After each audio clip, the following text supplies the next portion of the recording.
Hi, I'm Stu from Hive Mind Automation and welcome back to the Hive. In this video, and a slight departure from our normal programming, we're going to be revisiting my Samsung 49-inch ultra-wide monitor for a 1-year review.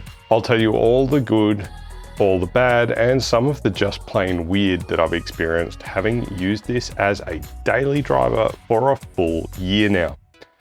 So while I roll the intro, why don't you take a moment to subscribe, and if you hit the bell icon, you'll get notified when I release new videos each week.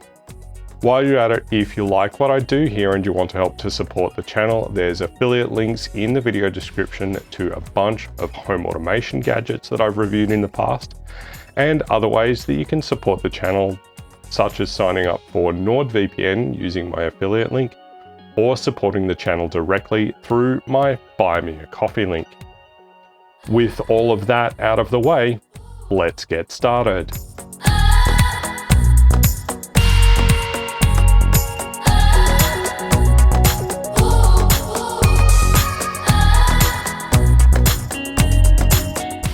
So it's been a whole year since I bought myself this 49-inch ultra-wide monster display to replace the 3 mismatched displays that I was using before.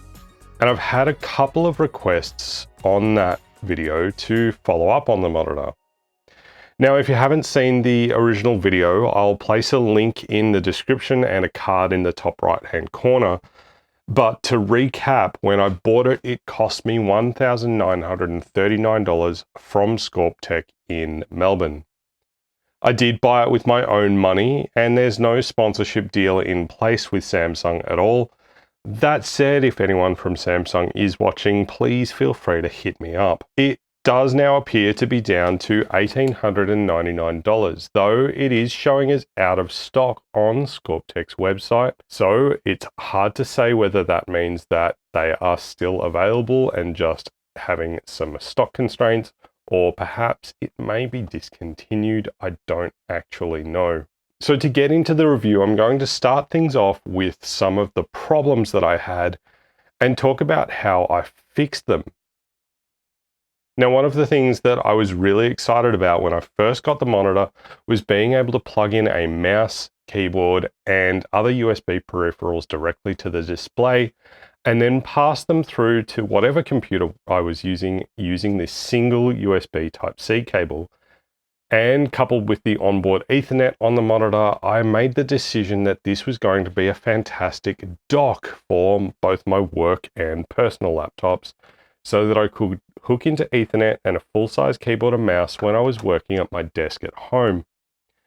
But when I set it all up, the keyboard and mouse only worked for a couple of seconds and then stopped working, and I couldn't even get the Ethernet to work at all. The inbuilt speakers worked fine, and I couldn't figure out what was going on, and I ended up using the display like this for several months. With a separate USB dongle for my keyboard and mouse and the USB Type-C cable for the display, it did mean that I lost the benefit of having just one cable to handle all my connectivity. Now, while tinkering around about 3 weeks ago, I did manage to get the keyboard and mouse working through the monitor, and I thought to myself, well, that's great, it's working. And then I thought, well, wouldn't it be great to then expand it even further by plugging in a USB hub so that I can add things like a webcam or plug in USB sticks or SD card readers nice and easy. So I tried to plug in my USB 2.0 hub, and the keyboard and mouse then stopped working again. And after much swearing, I figured out that the USB Type-C cable between the display and my laptop was the most likely culprit, and also the easiest thing to test. Now, if you're experiencing a similar problem, it is definitely worth mentioning here that not all USB Type-C cables are created equally. I recently bought a couple of USB Type-C to C cables along with some adapters for some other projects, mostly around microcontrollers and 3D printers, and they're just regular USB Type-C to Type-C cables, and I think I paid about $7 each for them on Amazon. So I wasn't expecting any miracles, but they were a great help during troubleshooting this issue. I tried one of those cables between the display and the laptop, and I found that yes, the USB pass-through was working perfectly, but the display data wasn't being carried over that cable. You need to have USB 3.1 Type-C to Type-C cables to carry the DisplayPort signal and the USB signal over the one cable. I'll put an affiliate link in the video description to one that should work if you're experiencing the same problem as I was. You see, one of the things that it seems that Samsung didn't consider properly as part of their industrial design for this monitor is the cable management. Or at least when they did consider it, they didn't really test the USB Type-C properly. When you use the included USB Type-C cable and put the plastic I/O shield on the back of the monitor, the USB Type-C cable kinks in such a way that it seems to damage some of the connectors, and you can actually see the damage to those conductors on the outside of the cable. To solve my problem though, I went to JCar and I bought a 2-meter USB 3.1 Type-C plug-to-plug cable for $39.95, and to my delight, that solved all of my USB pass-through problems, including the Ethernet. Now, I do have to say that I'm more than a little disappointed that it took me this long to figure the problem out, but now that it's been resolved, I'm absolutely stoked. But I have decided that using the inbuilt cable management may not be worthwhile. Now, my only other gripe with this monitor is also related to the I/O. For such a big cumbersome monitor to have no I/O ports exposed on either the front or the sides of the monitor is, in my opinion, not a great user experience. Now that I've got the USB hub working, I do love that it has that built in, but I do feel like needing to then plug in another USB hub to expand beyond the 3 onboard ports is problematic, and I definitely am not going to be wanting to reach behind the monitor to plug a USB key into the rear I/O to then copy some data. I'd have loved to have seen 2 or more USB ports exposed on the front, on either the ends of the monitor or even underneath for plugging in USB keys. And something like an SD card slot would have been a nice to have, but I can live without it. Now I'm able to solve this issue with an external USB hub, but with the hub already built into the monitor, I feel like it's a missed opportunity, and having another USB hub adds to desk clutter, and I tend to have a major issue with desk clutter, which I'm trying to get better at for 2023. Now I am in search of a nice powered USB 3 hub, maybe even one that has SD card ports for ingesting footage from my cameras to replace the USB 2.0 hub that I've got at the moment, which is going to have some speed limitations for data transfers. Now, because in my home office, the back of the monitor is against a wall, in order to do the troubleshooting with the cabling back there that I mentioned before, I ended up opening my phone camera and using the front-facing camera to see whether I was lining up with the ports correctly. And because there's a fairly significant lip at the bottom of the I/O chamber, any cable you do plug in needs a second hand to push the bottom in so that it can then be guided straight into the port. Now, those are the cons that I have with this monitor after a year of use. And to be fair, once you sort out any kind of USB issues and you've mounted the monitor and you've got it in place, connected to your computers, you probably are not going to run into these cons particularly much. Before we get into the positives, I do have an announcement to make. From the 11th to the 13th of March 2023, I'll be at the Train and Hobby Show at Sandown Racecourse and Entertainment Centre in Melbourne's southeast. The Train and Hobby Show showcases the best hobbies in Australia, from model railways, ham radio and electronics, radio-controlled models, makers, and arts and crafts. And this year, for the first time, the Train and Hobby Show is adding computing and home automation into the mix. I'll be at the Train and Hobby Show for all 3 days, and I'll have some demos of gadgets like light bulbs and smart switches. We'll also have some basic automations set up to showcase some simple automations, And I have some Raspberry Pis, and I'll also be showing off my Grafana dashboard for energy and environmental monitoring that I have in place. So if you're in Melbourne from the 11th to the 13th of March 2023, come on down to Sandown Racecourse and say hello. Get your tickets today at trainandhobbyshow.com.au. That's trainandhobbyshow.com.au. So now back to the monitor, and with the negatives out of the way, let's look at the positives. Before we do though, please bear in mind that my primary use case is productivity. I use this monitor predominantly for work, both for my day job when I'm working remotely and for my side hustles. The only time I've used this monitor for gaming was for the very first review video. Now, there is a chance that my use case may change in the future, but for now at least, productivity is my primary focus. Firstly, at least for the last couple of weeks since I sorted out the issue with the USB Type-C cable, I've really enjoyed the docking aspect of this monitor. A couple of weeks prior to sorting out this issue and the catalyst for prioritizing a solution, I bought myself a nice mechanical keyboard and gaming mouse for my desk to make typing a lot nicer than using a laptop keyboard, and the mouse to reduce fatigue from overuse of a laptop trackpad. And I've also been getting more into 3D modeling, and having a mouse with a scroll wheel and the third button makes a huge difference when you're using programs like Blender or Fusion 360. For reliability, I chose a wired USB keyboard, the Corsair K100 RGB, and a mouse with USB Type-C, a USB Type-A 2.4 GHz dongle, and Bluetooth connectivity, the Corsair Dark Core RGB Pro SE. Now, while the mouse can run fully wireless, when I'm at home, I like to run it connected with the cable, and again, that's for some reliability of connection.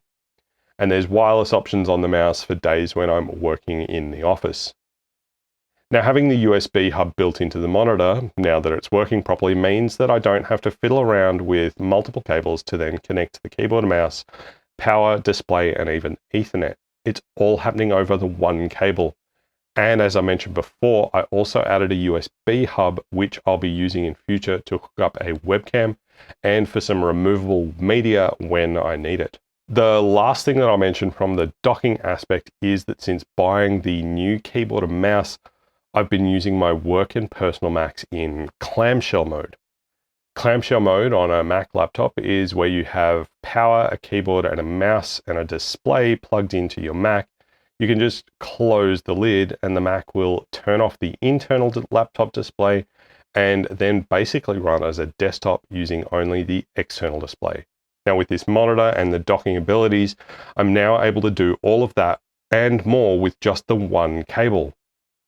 Now, I hear what you might be saying. The thermal design of your laptop relies on the display being open. You're going to cook your logic board. But don't fret. While I certainly wouldn't recommend running any heavy computational tasks while you're running in clamshell mode, the Mac won't overheat if you're just doing some web browsing, word processing, or even basic 3D modeling.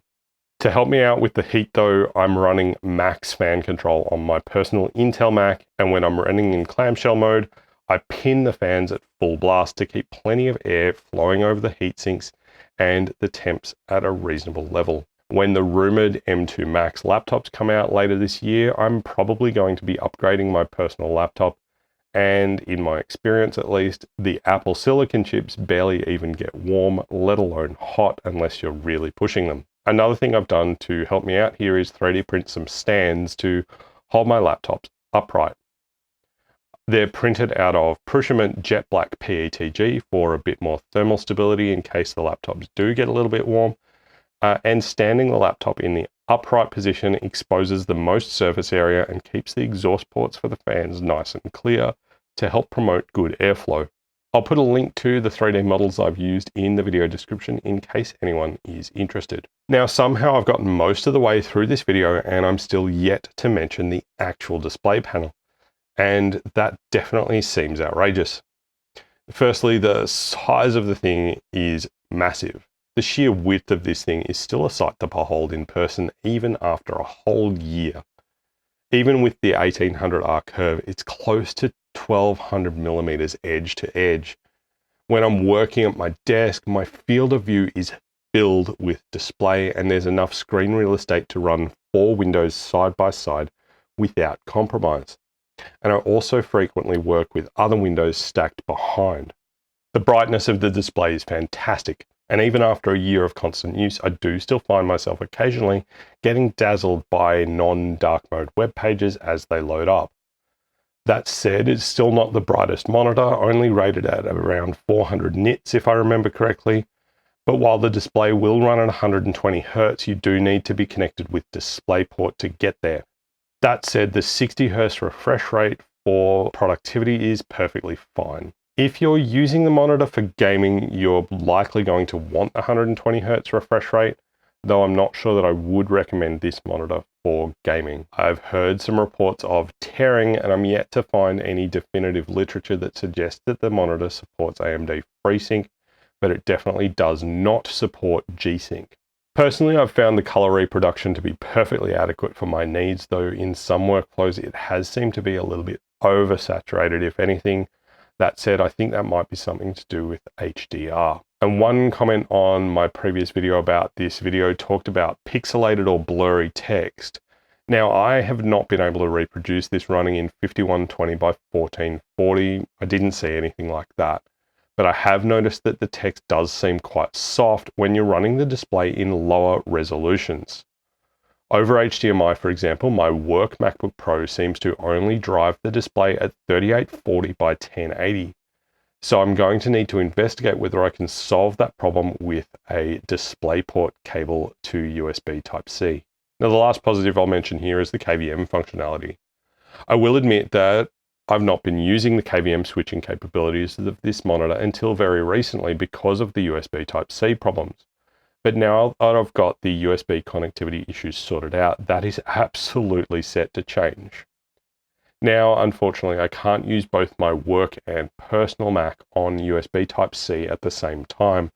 The second computer does need to connect either over DisplayPort or HDMI, and also needs the second USB Type-C port on the back of the monitor connected to carry the USB signals. In my testing, that second USB Type-C port doesn't power the Mac either. So if you're running 2 laptop devices, you would also need to consider powering the second laptop. That said, this would be perfect if you had a laptop and a desktop plugged into the same monitor. Now, in my testing, the 50-50 split mode was quite reliable, and in that mode, each computer has the equivalent of a 27-inch 2160 by 1440 display, which is going to be pretty adequate for most use cases. And you can rapidly switch between each devices with a single button, and it works quite nicely if you find yourself needing to context switch between 2 devices, like a production and a test machine, for example. If you are going to be running in this 2-up mode, you could definitely take things a step further with some additional software like Synergy, which would basically give you a seamless integration between the 2 computers using just the same keyboard and mouse, without then having to use the KVM switch on the monitor itself. Now, as I mentioned, I'm still sorting out some kinks with getting full screen 5120 by 1440 to work on both machines though, but I'm hoping I'll get that sorted out pretty soon. For now at least, if I need to use both computers at once, I can make use of the picture-by-picture mode, which I'm more than happy with. So that is a 1-year follow-up on my Samsung 49-inch LS49A950 UIEXXY monitor. After a year, I can tell you that I have only one regret, and that is not investigating the USB cable issue sooner. This monitor is a productivity powerhouse, letting you keep an eye on all of the things at once. The USB-C connectivity to my laptop with power delivery, USB and Ethernet all with the one cable helps me keep the battery charged and me connected, all while reducing the cable clutter on my desk. And the KVM functionality is definitely going to be coming in handy in the future for some rapid context switching. That is all we have for this video, and I do hope that it helped you in your computing journey. I normally do videos on home automation, so if that's something that you're interested in and you're not already a subscriber, check out my other videos while you're here and be sure to comment down below with ideas you'd like to see me cover in a future video. Don't forget to follow HiveMind Automation on Twitter, Instagram and Facebook, and don't forget to come see me at the Train and Hobby Show March 11th to the 13th at Sandown Racecourse. If you like this video, hit the thumbs up button down below to give it a like, and if you're not already subscribed, please consider changing that now. And while you're at it, if you hit the bell icon, you'll get a notification when I release new videos, and that's normally each week. Lastly, if you like what I'm doing here and you want to help to support the channel, there's a Buy Me a Coffee link in the video description down below. Any contributions that you make through my Buy Me a Coffee link get put towards making more and hopefully better content for you to enjoy. Thanks so much for watching. I'm Stu from HiveMind Automation, and I'm looking forward to seeing you next time. Bye for now.